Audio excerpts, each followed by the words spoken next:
में अब तक लॉकडाउन की क्या स्थिति रही और किस तरीके से लोगों ने इसका पालन किया, प्रशासन ने क्या सहयोग दिया, और सहसवान के मौजूद हस्ती हैं और उन्होंने सहसवान में काफ़ी गरीब लोगों की इमदाद भी की है, मदद भी की है, और सिलसिले में हम उनसे बात करेंगे। बिस्मिल्लाहिर्रहमानिर्रहीम।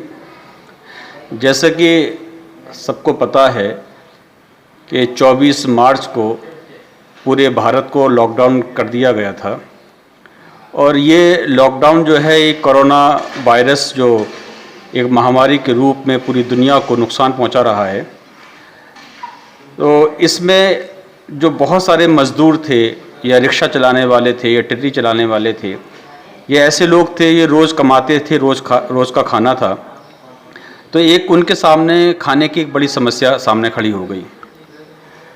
तो इसी समस्या को देखते हुए हमारी ट्रस्ट जो खिदमत खल्क वेलफेयर ट्रस्ट के नाम से समाज की सेवा करती है, तो उसने ये फ़ैसला लिया कि हम जब तक ये लॉकडाउन चलेगा हम ऐसे ज़रूरतमंद लोगों की मदद करेंगे, उनके घर राशन पहुंचाएंगे, और जो भी उनकी ज़रूरत होगी वो इंशाअल्लाह उसे पूरी करने की कोशिश करेंगे। तो अल्लाह का शुक्र है कि हम मुसलसल ज़रूरतमंद लोगों की ज़रूरतों को पूरा कर रहे हैं, उनके घर राशन पहुंचाने का काम कर रहे हैं।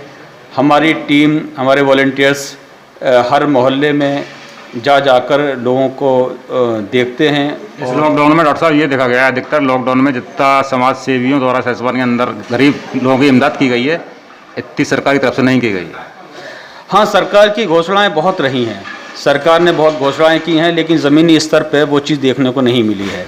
जैसे कि सरकार ने कहा कि ration dealer 5 kilo per unit उनको राशन देंगे, लेकिन अक्सर देखा यह गया कि डीलर जो है उन्होंने 5 किलो पर यूनिट राशन नहीं दिया, बल्कि किसी को 10 किलो, किसी को 12 किलो, किसी को 15 किलो राशन देके और उनको हटा दिया, भगा दिया वहाँ से। तो पूरी तरीके से ईमानदारी के साथ राशन नहीं बांटा गया।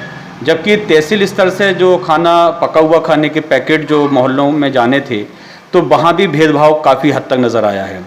काफ़ी लोगों की शिकायतें थी, हमारे पास भी लोग आए कि साहब हमें खाना नहीं मिल रहा है। और जब बहुत ज़्यादा कहा सुना तो वह इतना हुआ कि एक दिन कोई तहसील से आदमी गया और 20-50 पैकेट जो है मोहल्ले में देकर उसके बाद ख़त्म कर दिया।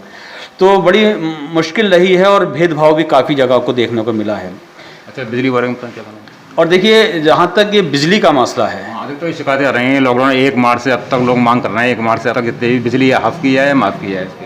देखिए, बिजली का जहाँ मामला है कि लोगों के जो कुटीर उद्योग हैं या जो भी धंधे हैं जो बिजली से चलते हैं, उनके धंधे बंद पड़े हुए हैं। बिजली के बिल काफ़ी महंगे हो गए हैं, काफ़ी बड़ी तादाद में बिल आते हैं। तो लोग के पास खाने को पैसे नहीं है, तो बिजली का बिल कैसे वो अदा कर पाएंगे? तो सरकार को सोचना चाहिए और कम से कम ये 2 महीने के बिजली के बिल माफ़ कर देना चाहिए, ये बहुत ज़रूरी है। दूसरी बात मैं ये कहना चाहूँगा कि हमारा सहसवान और ये बराबर का जो गाँव भवानीपुर है, ये हॉटस्पॉट था, यहाँ केसेस निकले थे, लेकिन अल्लाह का शुक्र है कि सारे केसेस अब नेगेटिव हो चुके हैं और 1 महीने से ज़्यादा वक्त भी बीत चुका है, और ये हमारा जो ज़िला है वो ऑरेंज जोन में आ चुका है। तो मैं जिलाधिकारी महोदय से ये दरख्वास्त करना चाहूँगा। तहसील गेट पर मस्जिद है? जी, सहसवान जो तहसील है वो हॉटस्पॉट है, या जमा मस्जिद हॉटस्पॉट है। तो जहाँ हॉटस्पॉट है वहाँ तो आप बंद रखें।